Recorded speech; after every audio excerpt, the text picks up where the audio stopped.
Buenas, esto es BIM Praxis, el podcast donde el BIM se encuentra con la inteligencia artificial.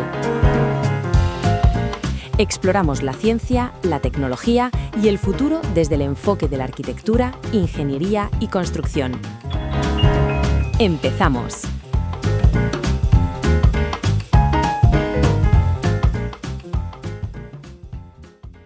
Bienvenidos al episodio 15.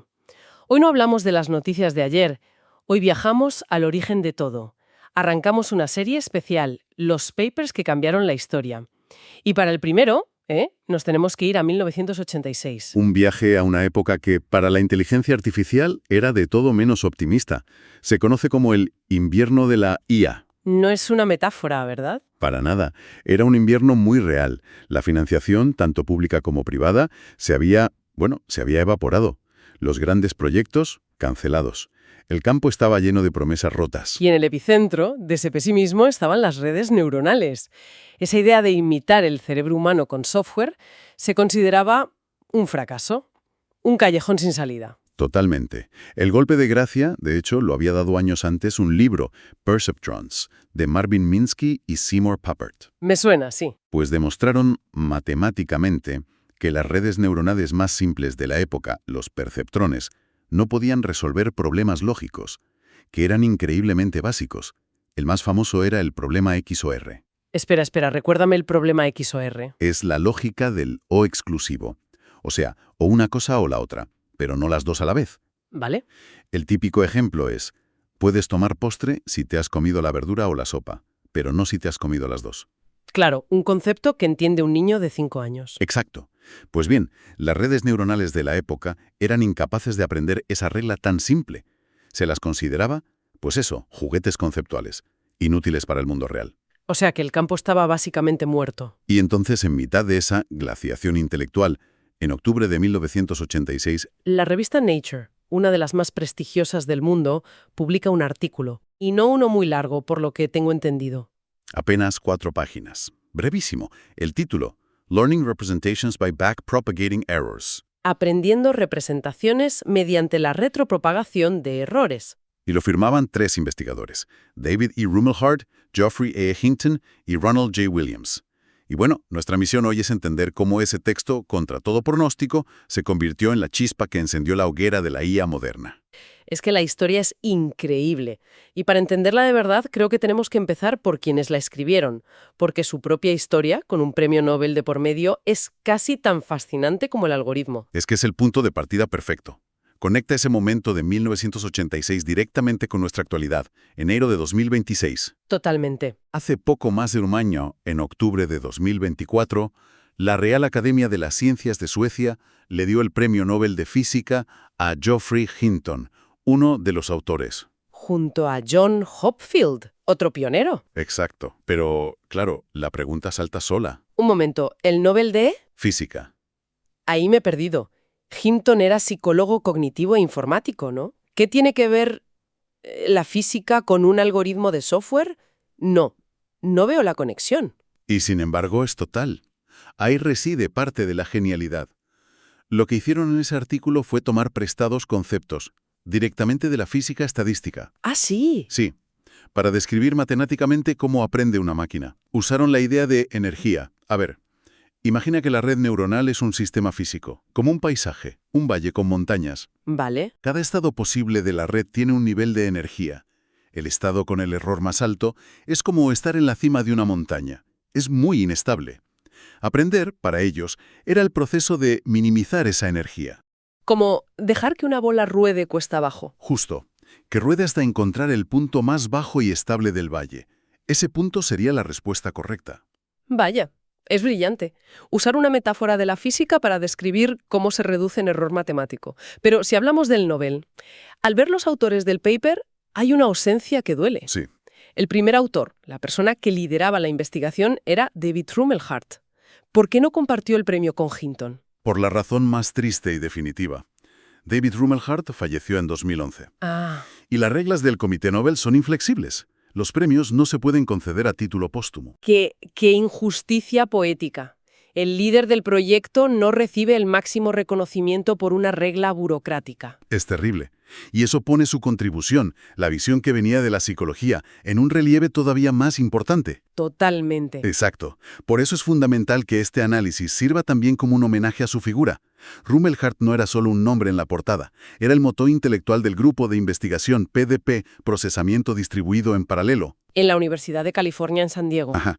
Su obsesión, desde la psicología cognitiva, era entender cómo aprende nuestro cerebro. No le interesaba la lógica pura, sino cómo procesamos información de forma masivamente paralela, distribuida. Él aportó la pregunta fundamental. Y los otros dos completaron el equipo perfecto. Un equipo de ensueño, vamos. Geoffrey Hinton era el genio computacional y teórico, el que podía traducir esas intuiciones sobre el cerebro en algoritmos elegantes. Y faltaría el tercero. Y no hay que olvidar al tercer autor, Ronald Williams. Él era el ingeniero matemático, el que aportó el rigor, la solidez, la prueba formal a las ecuaciones que lo hacían todo posible. Un psicólogo con la visión, un informático con el algoritmo y un matemático con la prueba. Juntos, en mitad del invierno de la IA, a punto de encender la mecha. Vale. Tenemos a este equipo de ensueño trabajando mientras el resto del mundo cree que su campo es un fracaso. ¿Cuál fue exactamente la joya de la corona de ese paper? El concepto que lo cambió todo. La retropropagación de errores, o como se la conoce en todo el mundo, backpropagation, el corazón de todo. Y antes de que la palabra propagación asuste a alguien, la idea es increíblemente intuitiva si usamos la analogía correcta. Venga, Olvidémonos de las matemáticas y pensemos en una orquesta. me apunto. Imagina una orquesta sinfónica enorme, cientos de músicos, y el director les pide que toquen una sinfonía nueva y muy compleja. Pero, para complicarlo todo, no les da la partitura. O sea, de oído. De oído. El desastre está garantizado. Un caos de sonido absoluto. Exacto. Ese primer intento es lo que en el paper llaman el forward pass, la pasada hacia adelante. El director da la señal, la orquesta toca, y el resultado, pues un ruido desafinado, atonal, un desastre. La información fluye hacia adelante, de los músicos al oído del director. Bien, paso 1. El intento fallido. Paso 2. El cálculo del error. El director, que sí tiene la partitura perfecta en su cabeza, compara el ruido que acaba de oír con la sinfonía ideal. La diferencia, esa distancia entre el caos y la perfección, es el error. Vale, hasta aquí entiendo. Pero esto ya se sabía hacer, ¿no? Sí, hasta aquí nada nuevo. Esto ya se sabía hacer en 1986. Sabían que la red estaba equivocada, pero no sabían cómo arreglarla. Claro, el problema es qué hacer con ese error. Supongo que gritar «¡Lo habéis hecho fatal! ¡Repetid!» no ayuda a nadie a mejorar. Justo ahí está la clave. Y aquí llega la magia de 1986, el backward pass, la pasada hacia atrás. ¿Y qué hace el director? Pues no se limita a dar una crítica general e inútil. Lo que hace es recorrer la orquesta en sentido inverso. Empieza por la última fila, la de la percusión, Hacia atrás. y va avanzando hacia adelante hasta los primeros violines, y le da una instrucción precisa y específica a cada músico. No una bronca colectiva, sino un susurro individual. Precisamente, se acerca al timbalista y le dice: «Tú tocaste demasiado fuerte en el compás 32, reduce tu intensidad un 10%. Luego va al obe, tu nota la estaba un poco baja de tono, súbela ligeramente». O sea que sabe exactamente cuánta culpa tiene cada uno. Sabe cuánta culpa del error final tiene cada músico y se la asigna de forma justa. Quizás se acerca la flautista de la tercera fila y le dice: «Tú lo hiciste perfecto, no cambies absolutamente nada». Me imagino al pobre timbalista recibiendo toda la bronca en la primera ronda, y en realidad el problema era el obe. Podría pasar, pero el algoritmo es justo, reparte la culpa proporcionalmente. Y este reparto es el cuarto paso, el ajuste de pesos. El ajuste. Cada músico, que en nuestra red es una neurona, ajusta su forma de tocar. Ese ajuste es lo que llamamos cambiar los pesos de sus conexiones. Y el quinto paso es simplemente iterar. Vuelven a tocar la sinfonía desde el principio. Y ahora suena un poco menos a desastre. Un poco mejor, sí. El error es menor. Así que el director vuelve a hacer lo mismo. Compara, calcula el nuevo error y vuelve a recorrer la orquesta hacia atrás repartiendo nuevas instrucciones. Más refinadas, imagino. Mucho más. Ahora el timbal está bien, pero el trombón se ha pasado un poco. Y repiten este ciclo no 10 ni 100 veces, sino miles, millones de veces.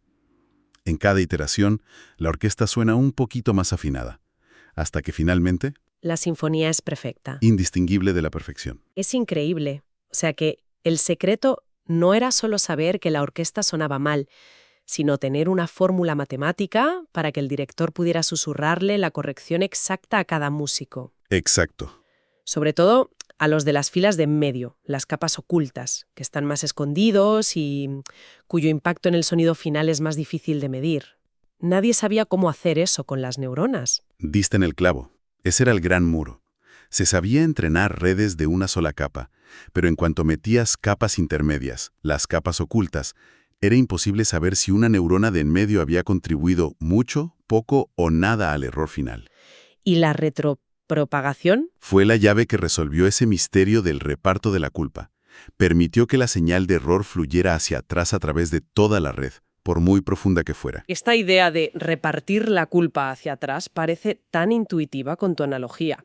Pero, ¿cuáles fueron las consecuencias reales? ¿Por qué esto no fue solo un paper ingenioso más, sino el inicio de una revolución? El impacto fue doble y es gigantesco. El primer gran impacto es que permitió la profundidad. La palabra deep en Deep Learning, aprendizaje profundo, existe gracias a la retropropagación. ¿Por qué? ¿No se podían hacer redes con muchas capas antes? Se podían dibujar en una pizarra, pero no se podían entrenar.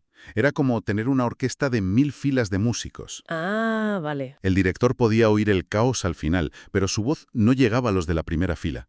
El error se diluía, se desvanecía en el camino hacia atrás. Y la retropropagación es como un megáfono. Es el megáfono que permite que la señal de corrección llegue intacta hasta la primera neurona de la primera capa, sin importar si hay 100 capas en medio. Y esa profundidad es lo que permite a la IA aprender conceptos abstractos. Es como construir con ladrillos cada vez más complejos. Exactamente. Una red superficial puede aprender a detectar algo muy simple en una imagen, como una línea diagonal. Vale. Pero si añades más capas, la segunda capa puede aprender a combinar esas líneas para detectar bordes y esquinas. La tercera, a combinar bordes para detectar formas como un ojo o una nariz. Y la capa final, Combina ojos y narices para reconocer una cara. esa jerarquía de conocimiento, de lo simple a lo abstracto, solo es posible con profundidad. Y la profundidad solo se puede entrenar con retropropagación. Así que la palabra deep en Deep Learning es literal. Se refiere a tener muchas capas de músicos. Y la retropropagación es el único director que sabe cómo dirigirlas a todas. Entendido. Ese es el primer impacto, la profundidad. ¿Y el segundo? Su increíble, casi milagrosa resistencia al tiempo. Estamos en enero de 2026. Cierto. Las arquitecturas de IA que dominan el mundo son inmensamente más sofisticadas que las de 1986. Hablamos de transformers, de modelos de estado-espacio como Mamba, de redes CAN. Son como naves espaciales comparadas con el biplano de los hermanos Wright. Totalmente.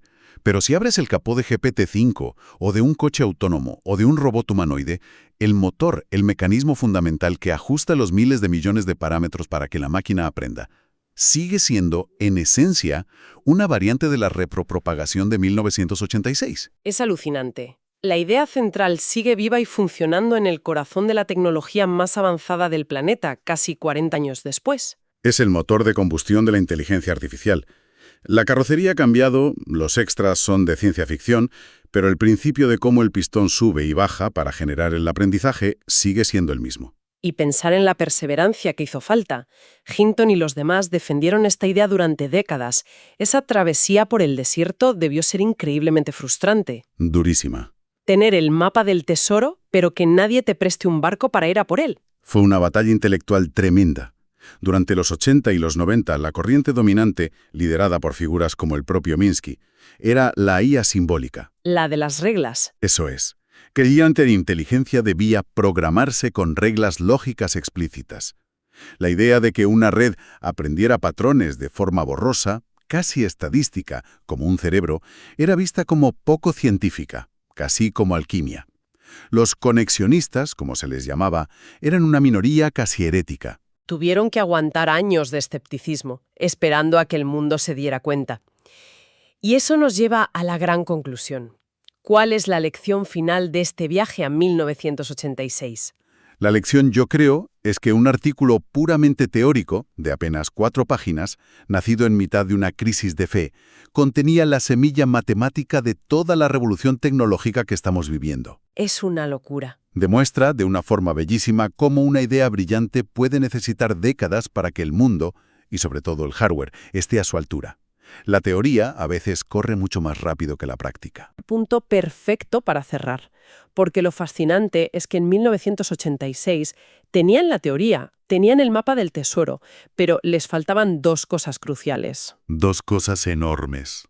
Les faltaba la gasolina, la escala masiva de datos de Internet que aún no existía, y les faltaba el motor, la brutal potencia de cálculo de las GPUs, las tarjetas gráficas de los videojuegos. Tenían el diseño del coche de carreras más rápido del mundo, pero solo tenían carreteras de tierra y un combustible de muy bajo octanaje.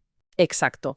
Tuvieron que esperar 26 largos años en las sombras, casi olvidados, hasta que un concurso de reconocimiento de imágenes en 2012 lo cambió todo para siempre. Pero esa historia la exploraremos en nuestro próximo análisis. Y esto nos deja con una idea para reflexionar. Si el algoritmo que define nuestra era tuvo que esperar casi 30 años a que el hardware lo alcanzara, ¿qué ideas que hoy consideramos imposibles, académicas o pura ciencia ficción están solo a la espera de un avance tecnológico para convertirse en la realidad cotidiana de 2050?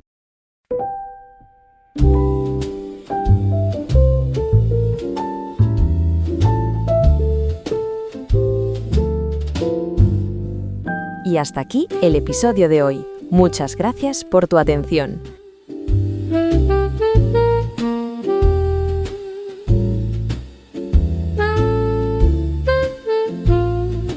Esto es BIM Praxis. Nos escuchamos en el próximo episodio.